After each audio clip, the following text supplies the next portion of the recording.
말씀을 나누겠습니다. 요한계시록 14장 12절부터 13절까지 말씀입니다. 우리 한 목소리로 봉독하시겠습니다. 성도들의 인내가 여기 있나니 저희는 하나님의 계명과 예수 믿음을 지키는 자니라. 또 내가 들으니 하늘에서 음성이 나서 가로되 기록하라. 자금 이후로 주 안에서 죽는 자들은 복이 있도다 하시매 성령이 가라사대 그러하다. 저희 수고를 그치고 쉬리니 이는 저희의 행한 일이 따름이라 하시더라. 아멘. 우린 지난 시간에 이제 곧 세상은 심판을 받게 될 것이다 라는 것과 그 심판의 날이 임박했음을 알리는 천사의 소리가 우리에게는 복된 소리, 복음, 굿뉴스가 되는 그런 신비에 대해서 공부를 했습니다. 이제 그 심판의 날이 되면 우리 하나님 나라는 가시적으로도 완성이 될 것이고 또 우리는 이제 이 지겨운 육신의 몸을 벗고 영원한 새 나라로 들어가게 되는 것이기 때문에 우리 성도들에게는 그 심판의 임박함이 바로 복음이 되는 것이다 라고 제가 말씀을 드렸어요. 그리고 아울러 짐승의 표를 받은 자들은 이 땅에서 매매도 마음대로 하고 잘 먹고 잘 사는 것처럼 보이지만 그 666의 표를 받은 자들이 오히려 더 승승장구하는 것처럼 보이지만 오히려 그들은 지금 고난을 받고 있는 것이고 실상은 밤낮 쉼을 얻지 못하는 고단한 삶을 살고 있는 불쌍한 자들이다 라는 것을 우리가 전구절에서 배운 거예요. 진짜 쉬는 자, 진짜 자유한 자들은 바로 우리였어요. 12절은 그렇게 하나님의 진노의 잔을 마시고 영원히 불과 유황으로 고난을 받게 될 마귀의 세력들과 대조적으로 영원한 쉼을 얻게 될 성도들은 이 땅에서 어떻게 사는지에 대해서 기술이 되어 있는 부분이에요. 한번 볼까요? 성도들의 인내가 여기 있나니 저희는 하나님의 계명과 예수 믿음을 지키는 자니라 그러죠. 이 구절은 우리가 그렇게 쉽게 지나쳐서는 안 되는 구절이에요. 지금 본문 12절이 우리 그리스도인들은 하나님의 계명을 지키는 자들이고 예수 믿음을 지키는 자들이다 라고 기록을 하고 있단 말이에요. 그런데 실상 그리스도인이라고 하는 사람들이 하나님의 계명이 무엇이며 우리가 지켜야 할 하나님의 계명이 무엇이며 그 계명을 지킨다는 것이 어떤 것을 의미하는 건지도 잘 모르고 있어요. 여러분에게도 제가 한번 여쭤보겠습니다. 여러분 계명을 지킨다는 게 어떤 의미예요? 여러분 지금 그 하나님의 계명을 잘 지키고 계십니까? 왜 우리는 하나님의 계명을 지켜야 되는 거예요? 그리고 우리가 그 하나님의 계명을 지켰을 때 어떤 유익이 있습니까? 우리에게. 그리스도인들이 계명을 지킨다는 게 뭔지 그리고 그리스도인들은 왜 하나님의 계명을 지켜야 하는지 오늘 본문을 공부하면서 잘 한번 정리해 보자 말이에요. 태초에 하나님께서 인간들을 창조하셨어요. 그리고 그 인간들에게 만물을 다스리는 왕권을 주신 거예요. 아담과 하와는 왕권을 가지고 있었던 인간들이었단 말이죠. 그러나 하나님은 그 인간들에게 단 한 가지 금하신 게 있었어요. 뭡니까? 선악과를 먹지 말아라 라는 명령이었어요. 선악과를 먹지 말라고 명령을 하신 것은 단순히 선악과가 저주의 과일이라서 그런 명령을 내리신 게 아니에요. 사람들이 선악과 그러면 서유기에서 손오공이 따먹은 천도복숭아 이런 걸 자꾸 떠올리는데 선악과는 그런 의미가 아니에요. 선악과는 모든 인간은 만물보다 절대 상위에 있는 존재이지만 그 모든 복을 누리기 위해서는 하나님이라는 존재의 절대 하위에 있을 때에만 그 복이 유효하다라는 것을 상징하는 거예요. 너는 내 말을 지켜야 그 복을 비로소 다 누릴 수 있다라는 것을 상징적으로 나타내는 게 바로 선악과라는 거예요. 그 아래에서 하나님으로부터 인간에게 주어지는 모든 생명력을 우리가 바라크, 복이라 한다고 그랬죠? 잘 외워두셔야 돼요. 이런 것들은요. 아직 잘 개념이 이해가 안 가시는 분들은 교회론 9번째 설교를 가져다가 잘 들으세요. 그런데 인간들은 그 하나님마저 자기 아래로 내려보내고 자신들이 왕이 되고 싶었어요. 그게 바로 인간의 타락이에요. 우리가 죄라고 부르는 거죠. 왕이신 하나님의 자리에 인간이 앉아버린 거예요. 인간들은 그렇게 해서 하나님이 주신 복, 바라크를 상실해버린 거죠. 그러니까 인간의 타락이라는 것은 하나님의 절대 하위에서 하나님의 말씀대로 살아야 할 자들이 그래야 복을 누릴 수 있는데 그러한 자들이 그 계명을 버리고 스스로 왕이 되어서 하나님의 말씀을 듣지 않기로 한 것이라고 정의할 수 있는 거예요. 그러니까 구원을 받은 성도들은 거기서 건져짐을 받은 사람들이잖아요. 그러니까 어떻게 돼야 되겠어요? 당연히 그 타락한 자들과 달리 자신의 의도와 계획과 욕심과 야망을 다 누르고 원래대로 하나님의 말씀에 귀를 기울이고 그분의 말씀에 순종하는 자로 살아야 하는 거예요. 그게 성도들은 계명을 지켜야 한다라는 것의 의미인 거예요. 그러면 구원받은 우리 하나님의 백성들에게 요구되는 하나님의 계명들은 어떤 것들이 있는지 성경에 기록된 하나님께서 직접 우리에게 주신 계명들을 몇 가지만 한번 보고 가자 말이에요. 먼저 시내산에서 모세에게 직접 새겨주신 10계명을 우리가 한번 읽어볼까요? 자주 안 읽어보시죠, 여러분? 한번 보자고요. 출애굽기 20장 1절로 가겠습니다. 하나님이 이 모든 말씀으로 일러 가라사대 나는 너를 애굽 땅 종되었던 집에서 인도하여 낸 너의 하나님 여호와로라. 이 말씀은 나는 너를 애굽 땅 종되었던 집에서 인도해 냈으므로 너는 이러이러한 것을 지켜라 라는 의미예요. 2절이 3절 보세요. 너는 나 외에는 다른 신들을 내게 있게 말지니라. 너를 위하여 새긴 우상을 만들지 말고 또 위로 하늘에 있는 것이나 아래로 땅에 있는 것이나 땅 아래 물속에 있는 것이 아무 형상이든지 만들지 말며 그것들에게 절하지 말며 그것들을 섬기지 말라. 나 여호와 너의 하나님은 질투하는 하나님인즉 나를 미워하는 자의 죄를 갚되 아비로부터 아들에게로 3, 4대까지 이르게 하려니와 나를 사랑하고 내 계명을 지키는 자에게는 1000대까지 은혜를 베푸느니라. 너는 너의 하나님 여호와의 이름을 망령되이 일컫지 말라. 나 여호와는 나의 이름을 망령되이 일컫는 자를 죄 없다 하지 아니하리라. 안식일을 기억하여 거룩히 지키라. 엿새 동안은 힘써 내 모든 일을 행할 것이나 제7일은 너의 하나님 여호와의 안식일인즉 너나 내 아들이나 내 딸이나 내 남종이나 내 여종이나 내 육축이나 내 문 안에 유하는 객이라도 아무 일도 하지 말라. 이는 엿새 동안에 나 여호와가 하늘과 땅과 바다와 그 가운데 모든 것을 만들고 제7일에 쉬었음이라. 그러므로 나 여호와가 안식일을 복되게 하여 그날을 거룩하게 하였느니라. 내 부모를 공경하라. 그리하면 너의 하나님 나 여호와가 내게 준 땅에서 내 생명이 길리라. 살인하지 말라. 간음하지 말라. 도적질하지 말라. 내 이웃에 대하여 거짓 증거하지 말지니라. 내 이웃의 집을 탐내지 말지니라. 내 이웃의 아내나 그의 남종이나 그의 여종이나 그의 소나 그의 나귀나 무릇 내 이웃의 소유를 탐내지 말지니라. 여러분 이 계명 다 지키고 계십니까? 분명 오늘 본문에서는 우리 성도들은 이 땅에서 하나님의 계명을 지키는 자라고 나오지 않습니까? 우리가 지금 가장 기본적인 하나님의 계명인 10계명을 읽었는데 이것조차도 우리는 잘 못 지킨단 말이에요. 그래도 이 계명들은 이를 악물고 우리가 지키겠노라고 마음을 먹으면 외형적으로나마 인간이 못할 것도 없는 그런 계명들이에요. 바리새인들은 비록 회칠한 무덤처럼 살긴 했지만 이 계명들을 외형적으로 정확하게 지켜냈던 사람들이었어요. 그런데 주님은 그 바리새인들의 의보다 너희들이 더 낫지 못하면 너희들 천국 못 들어간다 그랬단 말이에요. 큰일 났죠? 게다가 신약으로 넘어와서 예수님께서 그 하나님의 계명을 지킨다는 것은 단순히 밖으로 드러나는 행동뿐만이 아니라 생각까지도 마음까지도 포함한다라고 다시 율법을 정의해 주셨단 말이에요. 마태복음 5장 21절 보세요.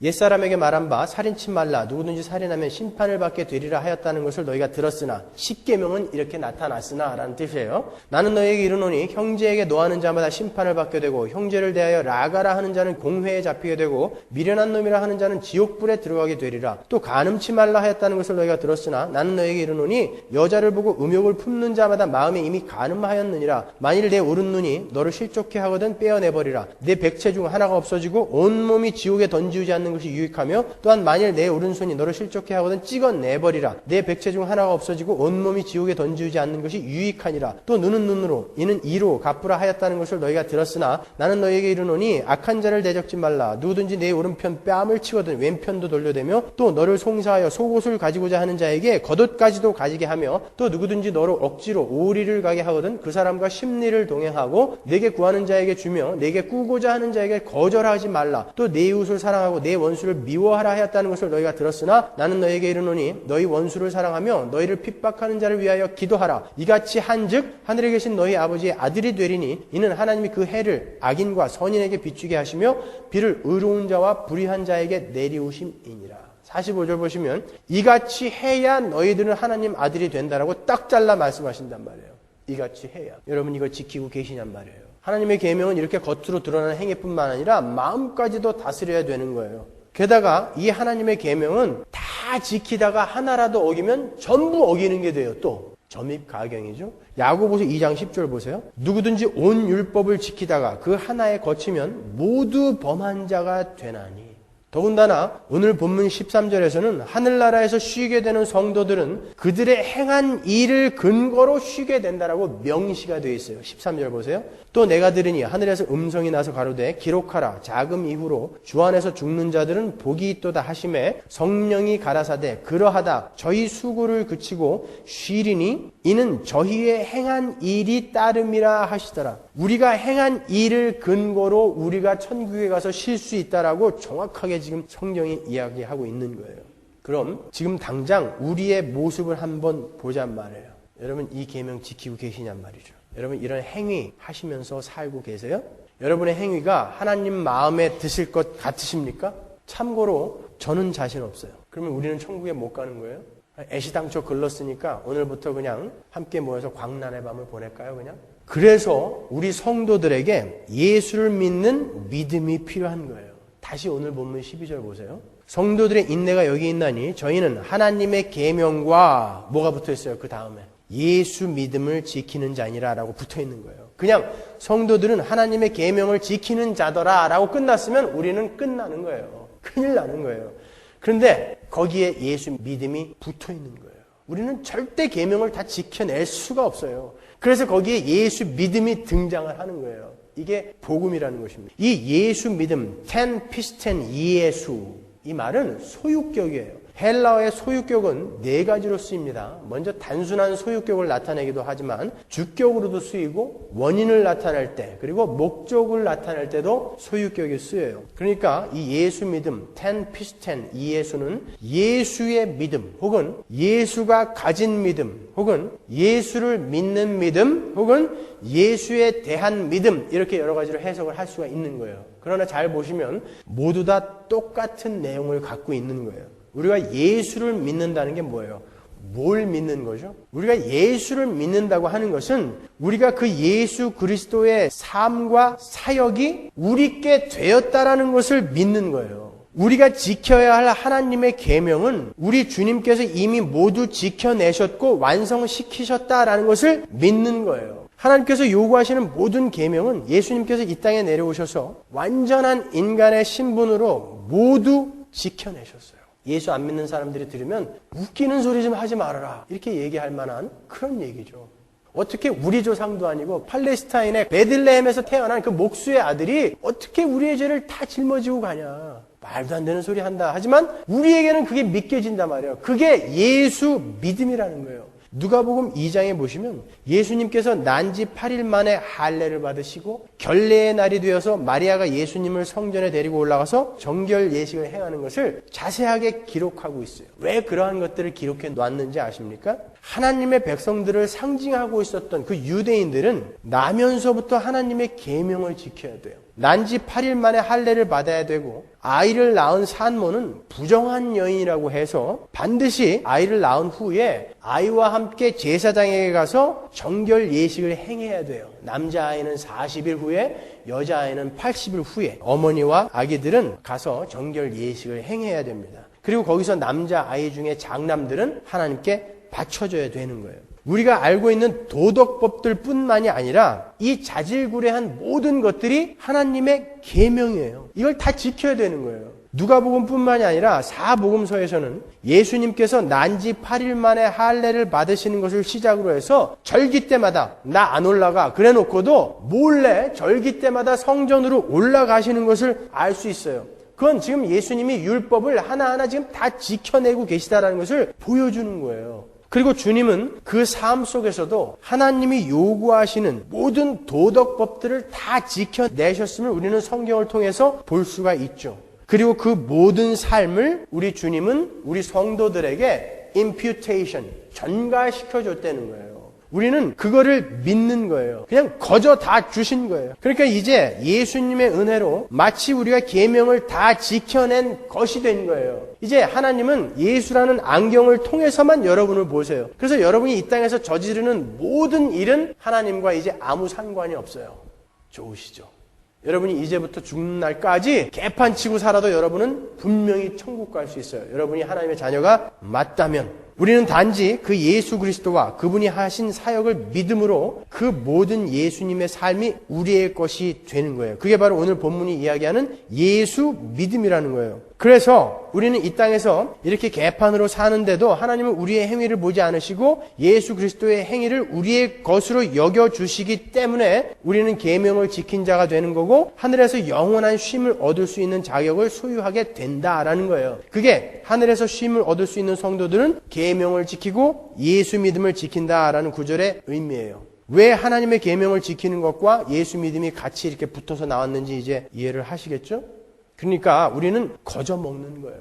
그래서 우리는 구원을 은혜다, 선물이다 이렇게 이야기하는 거예요. 은혜는 뭐예요? 도저히 자격이 없고 갚을 능력도 없는 자에게, 그런 자에게 그냥 거저 인투전 뚫고 들어와서 우리에게 그냥 줘버리는 거.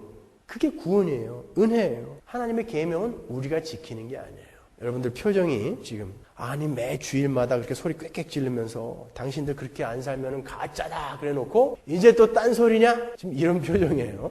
오해하지 말고 잘 들으세요. 저의 고등학교 동창 중에 아주 유명한 철학 교수님 아들이 있었어요. 그 교수님의 에세이가 고등학교 교과서에도 수록이 되었으니까 아주 뛰어난 철학자임에 틀림없죠. 그리고 그분은 저희 학교 철학과 주임 교수님이셨어요. 그리고 제가 다니던 교회 장로님이셨어요. 그리고 그 아들하고 제가 같은 대학에 입학하면서 아주 친하게 지냈기 때문에 제가 그 집에 자주 놀러 갔었거든요. 근데 어느 날 그 아버님께서 술이 거나하게 취해가지고 제가 그때 십자가 목걸이를 차고 있었는데 제 목걸이를 보시면서 성수야, 네가 차고 있는 그 십자가에 예수는 어디 가고 이렇게 심심한 십자가만 남았냐? 이렇게 물어보시더라고요. 깜짝 놀랐죠. 장로님이, 제가 존경하는 우리 교회 장로님이 예수님을 예수라고 부르는 것도 당황스러웠지만 그 예수 지금 어디 갔냐라고 이렇게 물어보는 게 굉장히 당황스러웠어요. 그래서 제가 부활하셨죠? 그랬어요. 그랬더니 그분이 너는 진짜 정말 그 예수가 죽었다가 살아나서 너의 죄를 다 없애줬다고 믿는 거냐? 이렇게 이야기를 하시더라고요. 거의 조롱하는 말투로 제게 물으셨어요. 그래서 제가 서슴없이 네 이렇게 대답을 했죠. 그랬더니 그때부터 하여튼 장장 몇 시간에 걸쳐서 그때 당시에 지식인들 사이에 가장 인기가 있었던 불투만의 자유주의 신학에 대해서 쭉 설명을 해주셨어요. 예수 그리스도는 죽었다가 살아난 게 아니라 제자들이 그 예수 그리스도의 가르침에 아주 깊이 매료가 되어서 그 가르침을 좀 더 효과적이고 감동적으로 전하기 위해서 예수의 이야기를 신화화했다라는 거예요. 그러니까 우리도 예수가 살아났다고 여길 만큼 그의 가르침을 신봉하고 그의 삶을 따랐던 제자들처럼 열심히 그분의 삶을 쫓아서 고급한 정신문화와 고급한 도덕 윤리 그리고 고급한 종교성을 갈고 닦으면 되는 거지 무슨 천국이 있고 지옥이 있고 이런 거 없는 거야 라고 기독교를 설명해 주셨어요. 이게 당대 최고의 철학자였던 한국의 최고의 철학자였던 서울대학교 철학과 주임 교수님이자 우리 교회 장로님이었던 그분의 신앙관이었어요. 여러분 정말 우리가 그 예수 그리스도의 가르침과 그분의 삶을 쫓아서 그대로 살아낼 수 있는 사람들이에요. 정말 우리 기독교는 그 예수의 삶을 쫓아서 살기만 하면 되는 거예요. 그럼 다른 종교와 우리 기독교가 다른 게 뭐가 있어요? 그건 어불성설이에요. 정말 우리가 그렇게 살아낼 수 있다면 우리 예수님께서 이 땅에 오셔서 죽으실 필요가 없어요. 잘 가르치기만 하면 되지 뭐하러 죽으세요. 이 땅에서 3년 반 있다가 십자가에서 죽으실 게 아니라 300년 정도 사시면서 계속 가르치시면 됐었을 거 아니에요. 그럼 우리의 삶이 변했을 거 아닙니까? 우리에게 그런 능력이 있다면. 그게 안 되니까 죽으신 거예요. 불투만은 그렇게 가르치려다가 안 되니까 예수님은 스스로 자폭한 거다 그런단 말이에요. 지금도 유수의 신학교들에서 그 불투만의 신학을 가르치고 있어요.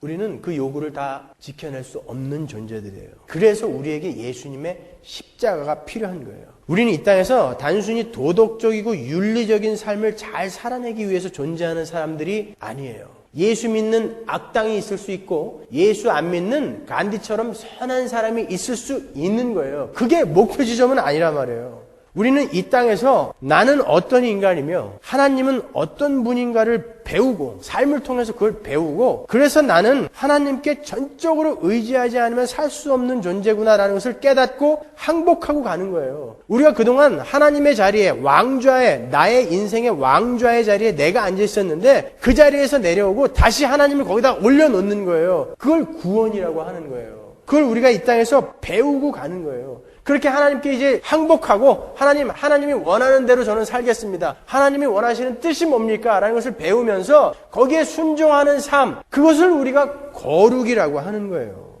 단순히 도덕적으로 윤리적으로 깨끗이 사는 법을 배우는 게 기독교가 아니란 말이에요. 그게 기독교의 최종 목표 지점이라면 신신하게 아버지인 슈바이처나 간디가 우리보다 훨씬 신앙이 좋은 사람이죠. 슈바이처는 적그리스도란 말이에요. 예수는 하나님의 아들이 아니다라고 주장했던 사람이란 말이에요. 근데 아프리카에서 자기 인생을 다 보냈다고 해서 우리는 그를 존경한다니까요. 기독교는 그게 아니란 말이에요. 단순히 도덕적이며 윤리적이며 종교적인 행위, 그것만을 목표 지점으로 삼아서는 안 되는 거예요.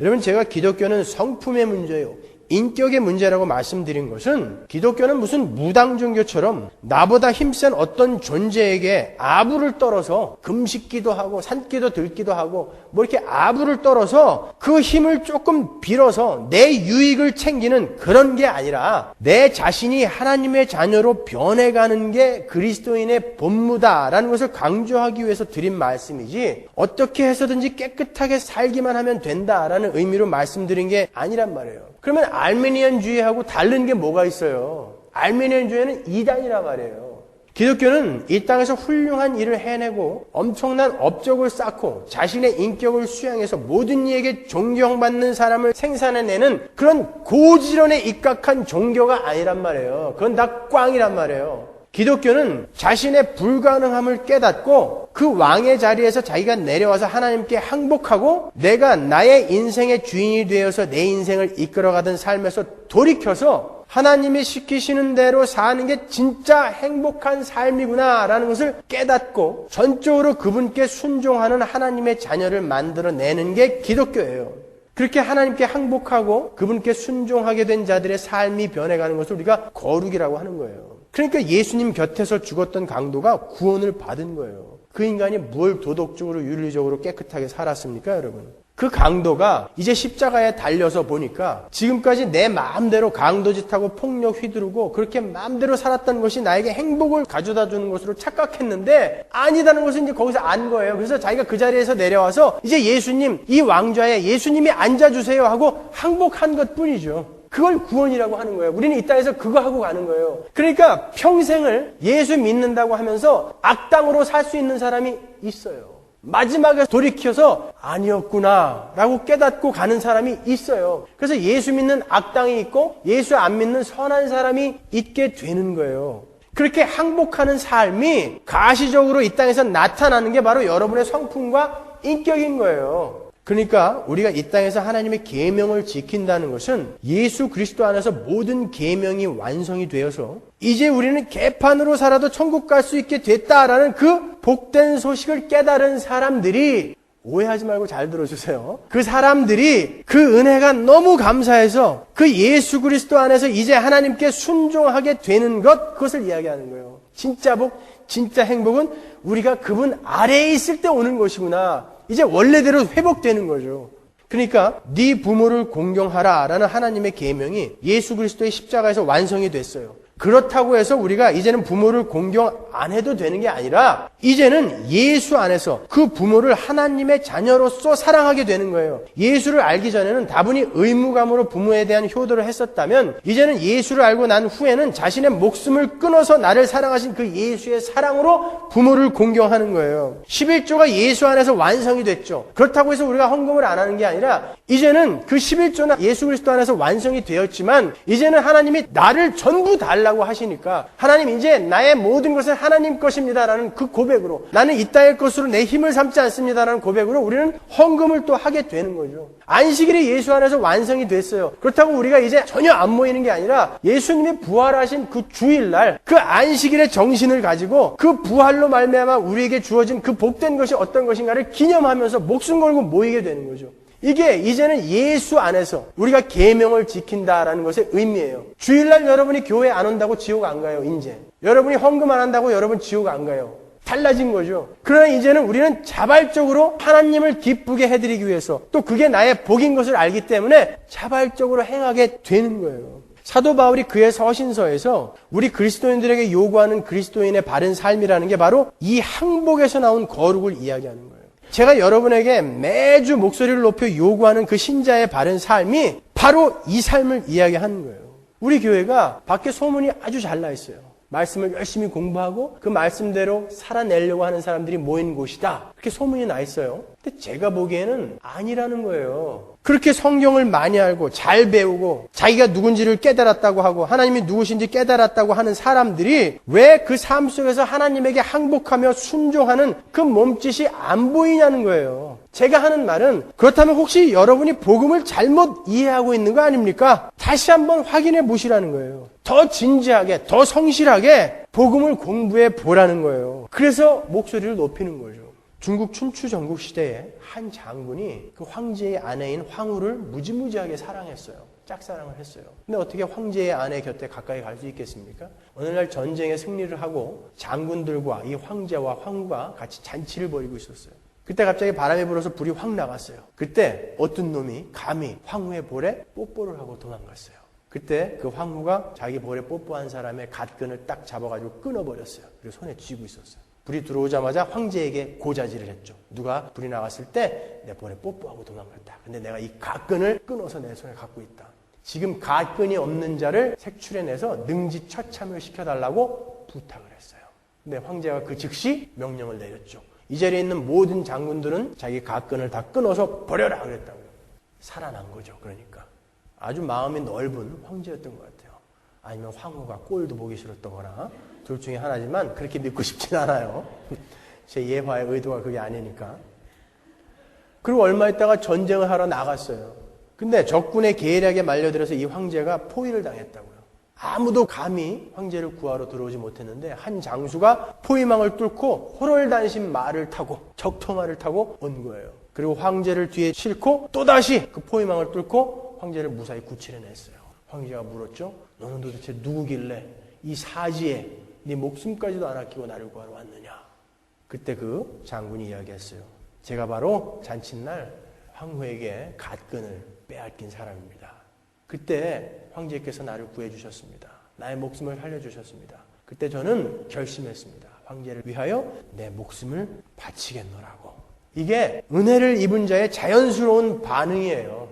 양심의 화인을 맞지 않은 이상 은혜를 받은 자들의 자연스러운 반응인 거예요, 이게. 그런데 왜 그 은혜를 잘 안다고 하는 사람들이 그 은혜를 베푼 분께 목숨을 바치기는커녕 우리는 영원한 생명을 받았어요. 영원한 사망에서 건짐을 받은 거예요. 근데 그걸 잘 안다며 목숨을 바치기는커녕 어떻게 그렇게 여전히 게으르고 모나고 불성실하냐는 거예요. 그러니까 혹시 잘못 알고 있는 거 아닙니까? 제가 그거 물어보는 거예요. 그렇다고 제가 여러분께 마음에도 없는 것들을 하라고 억지로 강요하는 건 아니에요. 절대 오해하지 마세요. 인간들은 얼마든지 자기의 자랑과 드러남을 위해서 손해를 감수할 수 있는 사악한 존재이기 때문에 그래요. 가짜로 만들어낼 수도 있단 말이에요. 인간은요. 로마서 10장 1절로 갑니다. 형제들아 내 마음에 원하는 바와 하나님께 구하는 바는 이스라엘을 위함이니 곧 저희로 구원을 얻게 함이라. 내가 증거하노니 저희가 하나님께 열심히 있으나 지식을 좇은 것이 아니라 하나님의 의를 모르고 자기 의를 세우려고 힘써서 하나님의 의를 복종치 아니하였느니라. 제가 말씀드리는 그리스도인들의 성품과 인격은 이렇게 자신을 드러내기 위해서 자기 자랑을 위해서 단순히 도덕적으로 윤리적으로 바르게 살고 선행을 행하는 것을 말씀드리는 게 아니란 말이에요. 우리가 추구해야 할 거룩은 단순히 깨끗하고 바른 삶으로 설명될 수 있는 게 아니에요. 실제로 여러분 주위에 깨끗하고 바르고 정직하게 사는 사람이 있는데 왠지 재수가 없는 사람이 있죠. 그죠? 성경도 열심히 공부하고 있고 바르고 정직하고 깨끗하게 잘 사는데 왠지 죄수 없는 인간들이 있어요. 왜 그래요? 그 사람들의 바른 생활의 의도는 남을 유익하게 하고 남을 이롭게 하는 것을 목적으로 하는 게 아니라 자기 자신의 자랑과 유익을 위한 것이기 때문에 그런 거예요. 그래서 남을 은근히 자기의 선행으로 밟고 무시해버리는 거죠. 우리가 닮아야 할 하나님의 성품은 하나님을 향한 감사함에서 나오는 자발적인 것이어야 하는 거예요. 나를 자랑하기 위한 행위가 아니라 나를 구원하신 하나님의 기쁨을 위해서 그리고 그분이 목숨을 끊어가며 사랑하신 나의 지체들을 위해서 진심에서 우러나오는 겸손이요 온유요 인내요 사랑이요 충성이요 절제여야 하는 거예요. 그러한 열매들은 하나님을 아는 지식에서만 나올 수 있는 아주 고급한 성품이요 인격인 것입니다. 하나님은 우리를 그러한 고급한 하나님의 자녀로 만드시기 위해서 이 땅에 우리 교회를 던져 놓은 거예요. 성경이 요구하고 있고 제가 매주 여러분에게 강요하고 있는 성품과 인격은 바로 이 하나님과 나를 아는 지식에서 나온 성품과 인격을 말하는 거예요. 왜 열심히 성경 공부를 하면서 남의 자존심을 건드리세요? 왜 열심히 봉사활동하면서 다른 이들이 소외감을 느끼게 만드세요? 만약 그렇다면 혹시 바리새인들처럼 여러분은 참 하나님을 아는 지식이 아니라 오해되어져 전해오고 있는 그 하나님을 아는 것이 아닌가? 이거 확인해 보시라는 거예요. 그러니까 제가 말씀드리는 성품과 인격은 마치 크리스마스 트리에 가짜로 주렁주렁 달아놓은 그런 열매들처럼 억지로 만들어내는 그런 성품과 인격이 아니라 나는 하나님이 시키는 대로 살아야 가장 행복하다라는 것을 깨달은 자가 그 지식을 근거로 행복하고 기쁘고 자발적으로 행하는 성품과 인격을 말하는 거예요. 예수 그리스도라는 그 나무에 딱 붙어서 저절로 이제 열리게 되는 불나방이 불을 대하게 되면 광극성이 있어서 그 불이 비추는 쪽으로 근육이 저절로 수축이 되어서 불로 들어가 죽는 것처럼 우리는 이제 우리 안에 성령이 있기 때문에 그런 자발적인 그런 행위가 나오게 되어 있다라는 말이에요. 그러니까 거기에는 자랑과 교만이 있을 수 없는 거예요. 무엇을 해도 우리는 자주 실패할 거예요. 자주 넘어질 거예요. 그러나 우리는 그때 자신의 모습을 보면서 절망하는 게 아니라 그래도 나는 100점이야. 이렇게 뻔뻔스럽게 일어나는 거예요. 왜? 우리에게는 예수를 믿는 믿음이라는 게 있기 때문에요. 제가 중학교 다닐 때 저희 반에 김상수라는 아이가 있었어요. 이름이 비슷하니까 늘 시험지가 바뀌었어요. 한 번은 수학 시험지를 나눠주는데 시험지를 딱 받아봤는데 저는 100점을 기대하고 왔는데 80점이에요. 절망했죠. 답을 밀었었나 보다. 보지도 않고 가방에다 푹 쳐놓고 있었어요. 한참을 절망하다가 혹시 시험지가 바뀐 건 아닐까? 다시 꺼내봤더니 진짜 김상수 거예요. 가서 바꿨죠? 제 건 100점이었어요. 여러분, 여러분의 삶을 볼 때 한 20점 정도 되세요? 여러분? 한 5점 되십니까? 5점? 그 삶을 보면서 내가 80점짜리 시험지를 갖고 잠시 절망했었지만 나는 100점짜리였어요. 내가 그걸 갖고 절망하고 있을 때 내가 80점짜리로 낮아지는 게 아니라 나는 여전히 100점짜리예요. 여러분은 지금 5점짜리의 삶을 살고 계시지만 여러분은 예수님이 100점짜리 시험지를 하나님께 제출을 해 놓으셨기 때문에 여러분은 5점짜리 삶을 살고 있지만 100점짜리예요. 그러면 여러분이 지금 갖고 있는 그 시험지는 누구 거예요? 그건 여러분의 시험지가 아니에요. 누구의 시험지예요?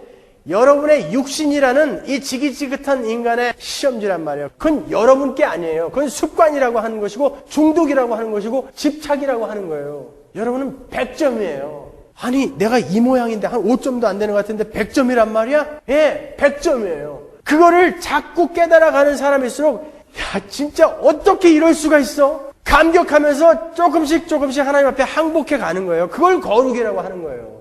그 마라톤이라는 영화에 보면 초원이라는 중증 자폐증 아이가 42.195km 마라톤 풀코스를 완주하죠. 그때 엄마가 뭐라 그래요? 늘 아이한테 초원이 다리는 100만 불짜리 다리. 그러죠. 그 중증 자폐증 아이가 갖고 있는 그 다리는 사람들이 보기에는 휘청휘청 쓸모없는 다리였어요. 그러나 어머니는 안 거예요. 우리 아들 다리는 100만 불짜리 다리라는 거죠. 이 아이가 진짜 자기 다리가 100만 불짜리인 줄 아는 거예요. 달리는 거예요. 맞아요. 여러분에게 늘 이야기해 주세요. 나는 100점짜리야.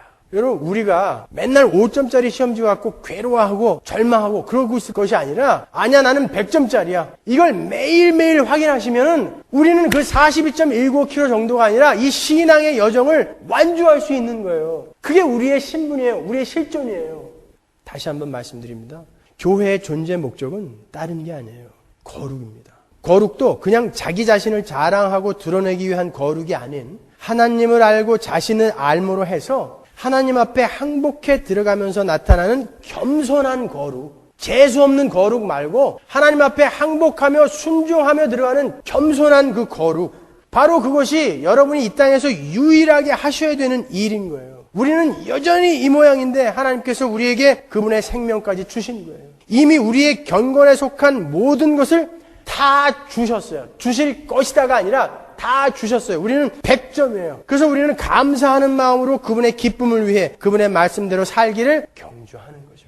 베드로후서 1장 3절 보세요. 그의 신기한 능력으로 생명과 경건에 속한 모든 것을 우리에게 주셨으니 이는 자기의 영광과 덕으로써 우리를 부르신 자를 알므로 말미암음이라. 생명과 경건에 속한 모든 것을 우리에게 주실 것이니에요. 주셨으니 과거 완료란 말이에요. 다 주셨어요. 여러분은 100점이에요. 100점.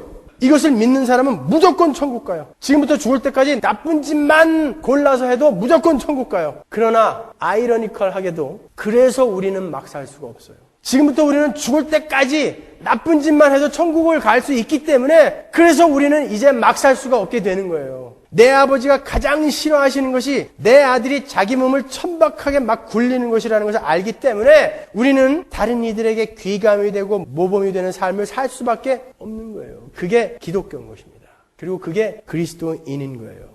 하나님은 우리들 자신에게 관심이 있으신 것이지 절대 우리를 폼나게 만들어서 어떤 일을 하려고 하시는 분이 아니에요. 제가 일전에 한 목사님을 소개해드렸죠. 교회를 여기서 개척하시고 10년간 목회를 잘 하시다가 그 교회를 자기 부목사에게 맡기시고 그 부목사가 개척해서 심우하던 거의 망해가는 다른 도시에 있는 그 교회로 떠나신 그 목사님. 그러면서 뭐라고 기도 부탁을 하셨다고 그랬어요? 혹시 우리 부목사님이 실패하신 교회를 제가 가서 부흥시켰다라는 소리를 듣지 않게 기도해달라고. 그렇게 기도 부탁을 하고 가셨어요. 왜냐면은 만일 부목사가 실패한 교회에 자기가 가서 그 교회가 부흥이 되면 사람들은 자기를 능력 있는 종이라고 부르지 절대 교회는 하나님이 세우시고 하나님이 끌고 간다라는 것을 인정하지 않는다는 거예요. 하나님께 영광을 절대 안 돌린다라는 거예요.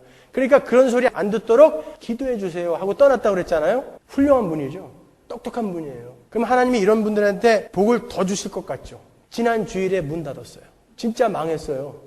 왜 하나님이 그렇게 일을 하실까요? 영어와 한국어에 능통하세요. 열심까지 있어요. 검소한 삶까지 뒷받침해줘요. 가르치는 거 끝내주죠.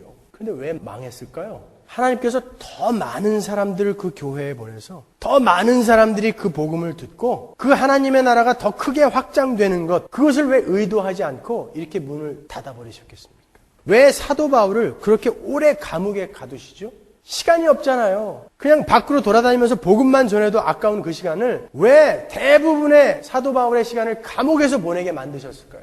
다메섹에서 사도 바울을 건지신 다음에 왜 10수년간을 아라비아와 다소에서 썩게 만드셨을까요? 하나님은 참 비효율적으로 일하시는 것 같지 않으세요? 오히려 우리의 일을 방해하고 계시는 것 같이 보이지 않으세요? 왜 모세를 쓰실 때도 가장 정신이 또렷하고 힘이 넘치고 의욕에 가득 찼던 40세에 안 부르시고 40년을 광야에서 썩게 하신 다음에 80살이 되어서 다 죽게 되었을 때 부르셔서 쓰시냔 말이에요. 왜 성령과 지혜와 능력이 충만한 스데반을 살려서 오래오래 쓰시지 자기가 보고 있었음에도 불구하고 왜 돌에 맞아서 죽게 그냥 놔두냔 말이에요. 왜 초대교회 예루살렘 교회를 하나님이 더 풍성하게 더 부흥시켜서 사람들에게 귀감이 되게 하시지 그 유무상통하던 아름다운 교회를 흩어버리셨을까요? 문을 닫아버렸어요. 사도행전 8장 1절 하나님이 흩어시더라 그러죠.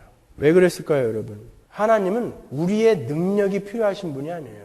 하나님의 목적은 우리를 이용해서 어떤 일을 하시는 것이 목적이 아니라 우리 자신에게 목적이 있는 거예요. 우리에게 나는 얼마나 약하고 더럽고 악하고 게으르고 무식한 인간인지를 깨닫고 하나님의 바지 가랭이를 붙들고 난 하나님 없으면 절대 한순간도 살 수 없습니다라는 항복을 받아내심으로 해서 그 하나님의 뜻에 순종하며 사는 하나님의 자녀를 만들어내시는 것이 목적이기 때문에 그렇게 간혹 우리가 이해할 수 없는 일들을 허락하시는 거예요.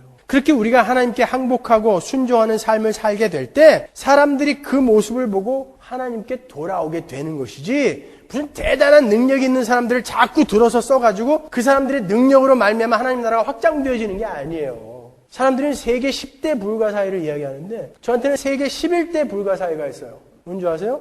저를 목사로 만드신 거예요. 저는 자타가 공인하는 목사가 되지 말아야 할 사람 1순위였어요. 저보다 훨씬 공부 잘하는 사람 많았고 훨씬 착하고 경건하게 오래오래 신앙생활 잘한 선배들, 후배들, 친구들 많았다고요. 근데 왜 하나님이 저를 목사를 시키셨을까요? 저는 목사라도 안 시켜놓으면 주일날 꼬박꼬박 교회 안 와요. 이 재밌는 게 많은데 왜 주일날 꼬박꼬박 제가 교회를 오겠어요? 하나님은 저를 아시는 거예요. 설교를 해야 되니까 매주 와야 돼. 아, 귀찮아요.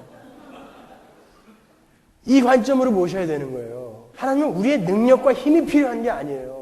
우리에게 관심이 있으신 거예요. 나를 만드시길 원하시는 거예요. 지난주에 교회 문을 닫으신 그 목사님께서 어떻게 마지막 설교를 하셨냐면 그동안 내가 얼마나 보잘것없고 무능력한 존재인지 너무나 모르고 살았습니다. 하나님의 도움 없이 저는 이렇게 매 순간 실패할 수밖에 없는 사람입니다. 이렇게 마지막 설교를 마치셨어요. 하나님은 바로 그 고백을 듣고 싶었던 거예요. 그 항복을 받아내고 싶었던 거예요. 사람들은 왜 그렇게 똑똑하고 유능한 목사를 망하게 만드시는가 의아해하겠지만 하나님은 바로 그 목사님을 하나님의 자녀로 만드시는 데에만 관심이 있으셨던 거죠. C.S. 루이스가 죽기 바로 직전에 쓴 A Grief Observed라는 책이 있어요. 59살까지 독신으로 지내던 그 C.S. 루이스가 59살에 조이라는 여자 작가를 만나서 결혼을 하죠. 그리고 몇 년을 아주 행복하게 살다가 그 아내가 암으로 죽어요. C.S. 루이스도 그 후 한 2년 있다가 그냥 죽죠. C.S. 루이스가 그 아내가 죽은 뒤에 그의 마음 상태를 글로 옮긴 건데요. 저는 스크루테이프의 편지나 나니아 연대기, 순전한 기독교 이런 대작을 쓴 C.S. 루이스가 죽기 바로 직전에 그런 글을 썼다는 게 도저히 믿겨지지가 않았어요. 이건 신앙인도 아니에요. 그 글만 보면. 아무리 아내를 잃은 슬픔이 크다 하더라도 어떻게 하나님을 심술쟁이 영감이라고 막말을 하고요. 그리고 하늘의 소망을 이야기하면서 자기를 위로해주는 교회 식구들을 무식하고 몰지각한 사람들이라고 몰아세워요. 그런 소망 나부랭이가 지금 나의 이 슬픔을 위로할 수 없다는 거예요. 전체가 다 그 내용이에요. 그 C.S. 루이스의 아들과 그 친구들이 막 변명을 해주려고 프롤로그하고 에필로그에다 막 써놨는데 도저히 변명이 안 돼요. 그 내용을 읽어보면. 그런데 제가 그 책에서 하나 배운 게 있어요. 그 C.S. 루이스는 그 죽음 같은 슬픔을 통해서 자신이 지금까지 이미지로 가지고 있었던 그런 믿음, 신앙, 슬픔, 고통 이런 것들을 실체로 경험하면서 진짜 자기가 얼마나 모자라고 추한 존재를 깨달았고 얼마나 신앙이 어린 사람이라는 것을 깨달았다라는 거예요. 그러니까 그 사람이 고통의 문제라든지 이런 대작들을 쓰면서 그리고 다른 사람들에게 카운셀링을 해주면서 자기는 지금까지 그냥 자기 안에 자기가 만들어 놓은 이미지로 글을 썼고 이미지로 상담을 해줬다는 거예요. 근데 진짜 자기에게 그게 탁 닥치니까 그 전까지는 자기가 가짜 돈으로 가짜 돈 걸어놓고 포커 게임을 하고 있었다는 것이죠. 근데 진짜 그런 일이 자기에게 딱 닥치니까 이제는 가짜 돈이 아니라 자기의 전 재산을 걸고 하는 포커 게임이 되더라는 거예요. 손에 땀이 쥐어지더라는 것이죠. 여기서 지면 끝난다라는 거예요. 아, 진짜 내가 얼마나 엉터리 같은 이미지로만 신앙을 갖고 있었구나라는 것을 자기가 그 슬픔 속에서 깨달은 거예요. 나는 이렇게 신앙이 없던 사람이었는데 이 속에서 나는 내가 가진 이미지만을 갖고 나니아 연대기, 순전한 기독교, 고통의 문제, 스크루테이프의 편지 이런 걸 썼었더라는 거예요. 진짜 나에게 그게 닥치니까 이 마분지로 만들어 놓은 나의 신앙을 하나님이 완전히 부숴버리셨다 이렇게 표현을 하더라고요. 그리고 어떻게 하라고요? 다시 지어라. 다시 지어라. 그러니까 여러분의 삶에 고통과 고난과 환난이 있는 건 복이에요. 그 사람들이 진짜 단단한 정금 같은 신앙을 소유할 수 있게 되는 거예요. C.S. 루이스는 변호사의 아들이었어요. 부자였어요. 훌륭한 작가였어요. 인세를 재벌 월급만큼 받았다니까 얼마나 부자였겠어요. 옥스퍼드 대학의 교수였죠. 명예, 부, 모든 걸 다 가진 사람이었어요. 그 사람이 고통에 대해서 얼마나 알았겠으며 그 사람이 정말 그 안에서 신앙이라는 것을 얼마나 진지하게 생각했겠어요. 죽을 때까지 담배도 못 끊고 갔잖아요. 근데 하나님이 마지막에 꽝 하고 한번 던져주신 거죠. 진짜냐? 그때 와르르 무너지더라는 거예요. 다시 시작하자. 하나님이 이렇게 우리 삶에 있는 모든 사건, 상황까지도 전부 이용하셔서 우리의 거룩을 만드시는 거예요. 우리의 하나님 자녀다움을 만들어내시는 거예요. 거기에 여러분의 질병과 고통과 부도와 이혼과 굶주림 이런 것들이 사용될 수도 있는 거예요. 그러니까 그런 것들을 겪은 사람을 무조건 저주받은 자다라고 막말하시면 안 되는 거예요, 여러분. 오히려 하나님은 그것을 선용하시는 분이니까. 오히려 예수 믿고 나는 모든 게 다 잘 돼요. 만사형통이었어요. 이 사람은 저주받은 사람일지 몰라요. 기독교인들은 절대 그렇게 갈 수가 없어요. 이게 개혁주의라는 거예요. 근데 전부 무당종교가 돼가지고 이제 예수 믿으면 모든 소원이 다 들어져야 돼. 걸렸던 병도 다 나야 돼 이제. 그러면 우리의 거룩은 언제 만들어져요? 그걸 아는 사람들은 그 예수 믿는 믿음을 갖고 있는 사람들은 참아냅니다. 인내해요. 환난 앞에 당당히 섭니다. 왜요? 나는 이미 100점 맞은 사람인 걸 알기 때문에. 그런데도 불구하고 하나님이 나에게 이런 걸 허락하셨다면 분명히 나에게 유익일 것이다라는 것을 알기 때문에 참아보는 거예요. 그래서 12절에 성도들의 인내가 여기 있으니 라고 시작하는 거예요. 하나님을 지키는 계명과 예수 믿음 바로 앞에 성도들의 인내가 여기 있으니까 먼저 나오는 거예요. 그런 사람들은 반드시 참아내요. 잘 참아내세요, 여러분. 인내하십시오. 여러분은 이미 모든 계명을 다 지켜내신 분들이에요. 100점이에요. 믿으세요? 그러니까 우리를 그렇게 만들어주신 우리 하나님의 뜻이 무엇인지 잘 분별해서 그분이 기뻐하시는 삶을 한번 살아보자는 거예요. 안 돼도 괜찮아요. C.S. 루이스처럼 하나님께 때로 삿대질을 할 때도 분명히 있을 거예요. 당신이 살아있다면 어떻게 내 삶에 이런 일을 허락하냐? 이렇게 우리가 하나님을 원망할 때도 분명히 있을 거예요. 그때마다 우리의 실존을 다시 한번 확인하시고 우리는 여전히 이런 존재인데 우리 하나님은 어떻게 끝까지 사랑해 주시는 걸까? 어떻게 나에게 100점짜리 시험지를 벌써 이렇게 확 줘버리신 걸까? 또 감격하는 거예요. 일어나는 거죠. 또 실수하죠. 또 일어나는 거예요. 감격하면서. 또 실수하죠. 그렇게 계속 실수하고 감격하고 일어나고 실수하고 감격하고 일어나고 하다가 결국 끝이 오는 거예요. 그게 신앙생활이에요. 여러분 그거 하시다 가는 거예요. 어느 정도 하나님의 졸업학점에 채워졌다 그러면 하나님이 불러가시는 거예요. 그래서 성도의 죽음은 복되다라고 말씀하시는 거고요. 아셨습니까? 잘 참아내세요. 여러분은 100점짜리들이에요. 기도하겠습니다.